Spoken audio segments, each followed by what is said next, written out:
Be Wealthy and Smart, episode 1112.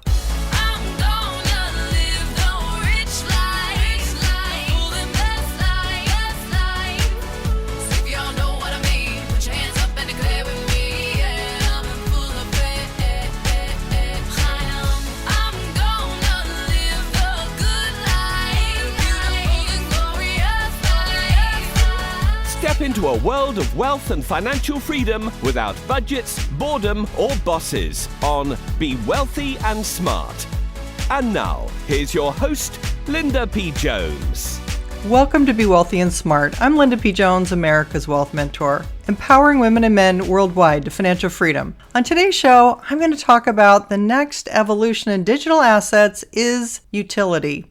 Now, this is a topic that has been talked about in the crypto sphere, but I'm not sure that everyone has heard about this. So I wanted to do this show for a few reasons. One reason is to give you encouragement for the future, because I believe there's massive opportunity for wealth building ahead of us. And I know that it's been discouraging this year for many investors. The markets have been horrific. But I'm going to give you reason to be encouraged about the future. Secondly, I think digital assets are evolving, and that's something we're not talking enough about. People know about Bitcoin, but they don't know about what comes after Bitcoin and why. And that's what I want to talk about today. And also, this happens to be the 1-year anniversary that I released my book, 3 Steps to Quantum Wealth, The Wealth Heiress's Guide to Financial Freedom by Investing in Cryptocurrencies. And I wanted to celebrate that by talking about some of these concepts that I wrote about in my book. So today I want to review what's happening with digital assets and why I still believe they're not only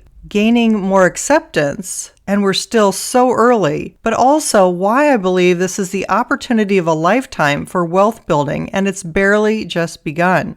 The technological revolution that we're in, what I call the quantum age, has the potential to shave decades off of the time it takes for investing success. As an investor, it's been a difficult year for stocks and bonds and cryptocurrencies. And in addition to that, prices have been skyrocketing on food and energy. And while everyone is in a different situation, for most people, it's been a very tough year. If you had a good year, pat yourself on the back, but that's not the norm. Most people have had to dip into savings to make ends meet, and that's been stressful and disheartening. If you're feeling down in the dumps, like you're never going to get out of this hole and things will never get back to where they were, I want to give you some encouragement. That's because of the revolution that I believe we're about to experience in digital assets. But first, let me review with you how wealth is created. My formula for wealth building I call McT, M-C-T. M stands for money, C is for compounding, and T is for time, or years that you have to let your money grow. The most important one of money, compounding, and time is compounding. Because if you can compound at high enough rates, you can make up for not having enough money or for starting late and not having enough time in years to invest. Maybe you started late and you're close to retirement. Maybe you don't have a lot of extra savings to invest. Those two things don't matter. If you compound well, it can make up for both of those things. The thing about digital assets is they have provided some of the highest compounding rates in history. Originally, the first digital asset, of course, was Bitcoin, and it compounded at about 200% annually, the fastest growing asset class ever in history. Bitcoin was about scarcity and limited supply. The maximum number of Bitcoins that can be issued or mined is 21 million. And that showed us that digital assets could have value. And boy, did it have value. But in the next evolution of digital assets, I believe it's going to be utility that's important, not scarcity. This is something that Ripple CEO Brad Garlinghouse has stressed a lot, is that utility is really going to be where the winning digital assets are. That means you have to ask questions like, what does the digital asset really do? Can it scale? Can it handle millions of transactions per second? How much energy does it use? What problem does it solve? Recently, there was an executive order on cryptocurrencies, and the government put out a paper to examine the risks and benefits of cryptocurrencies. It focused on 6 key areas: consumer protection, financial stability, illicit activity, U.S. competitiveness, financial inclusion, and responsible innovation. It also said they were exploring a digital version of the dollar. It mentioned that the sheer energy cost of a digital asset was really important, and it wanted to have whatever digital assets that were adopted to be energy efficient, and it wanted it to have negative climate impacts. As you know, Bitcoin relies on a mechanism known as proof of work to confirm transactions and generate new units of currency. A decentralized network of computers competes to solve complex math puzzles in order to mine the cryptocurrency. The more computing power a miner has, the higher their chances of being rewarded in new Bitcoin. But unfortunately, that system, called proof of work, uses an awful lot of energy. Massive amounts of energy, like the energy that small countries use. It is not energy efficient, nor is it a green energy. So I believe the government was telling us that in the next generation, they're looking for something that's energy efficient, that's imperative. Now, I've talked about the ISO 20022 messaging requirements that certain cryptocurrencies are following and have adopted, and that those are messaging standards where it's computerized, that certain cryptocurrencies using those standards can understand each other and can complete transactions more easily with full instructions. I believe those following the protocols will be in the new financial system. Cryptocurrencies like XRP, XLM, which is Stellar Lumens, Algorand, XDC, and IOTA, among others. The digital assets with utility and that are energy efficient, I believe, is where the big money will flow. Money from institutions, sovereign wealth funds, family offices, hedge funds, pensions, etc. Once we get cryptocurrency regulation, those large institutions will be able to invest in a bigger way. And brokerage firms will also eventually approve digital assets for your 401k to invest in. Right now, firms like Fidelity and Schwab have just approved Bitcoin and Ethereum because they were given the free pass by the SEC.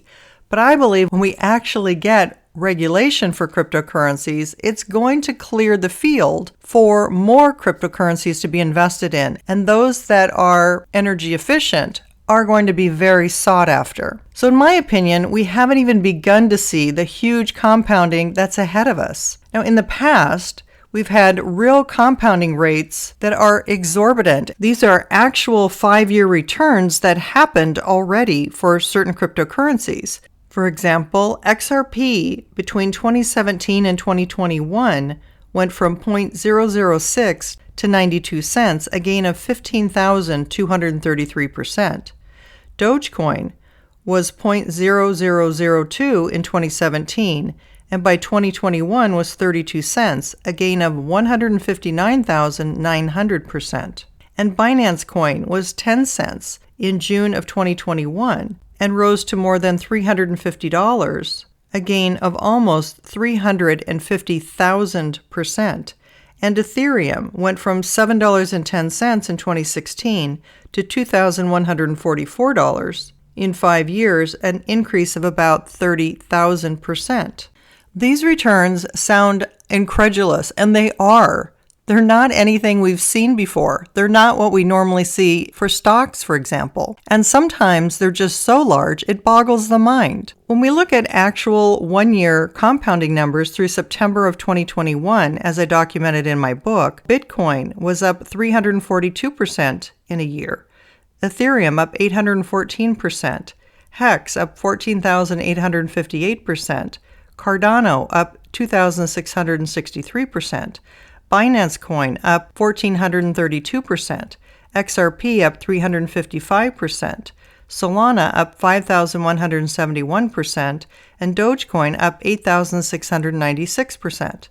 That's a one-year average return of 4,709% per cryptocurrency, or $1,000 invested grew to $47,090. As quoted on intechopen.com, cryptocurrency returns have averaged a level equal to roughly 20 or more times those of conventional currencies or equity investment. Although cryptocurrencies offer the attraction of enormously high returns, cryptocurrency investment is also accompanied by substantially higher risk. And that is for sure. The volatility in cryptocurrencies, of course, has been crazy, because when you have compounding rates like that on the upside, you also have declines on the downside.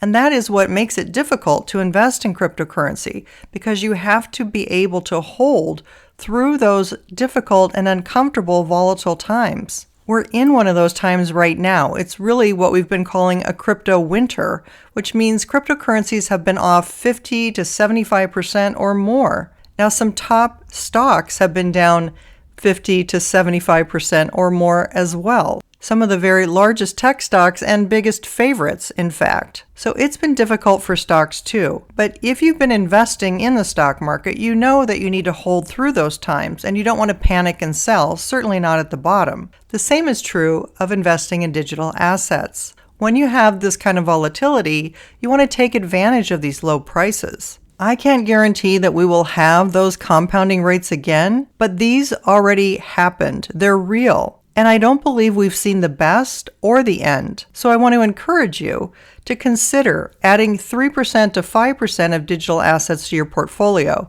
if you can handle the volatility. You have to be able to hold through the insanity. I believe this is an excellent time to invest. Many cryptocurrencies are still selling below $1. You might not take them seriously because their price is so low, but remember, at one time, Bitcoin sold for 0.001 cent and went to $66,000.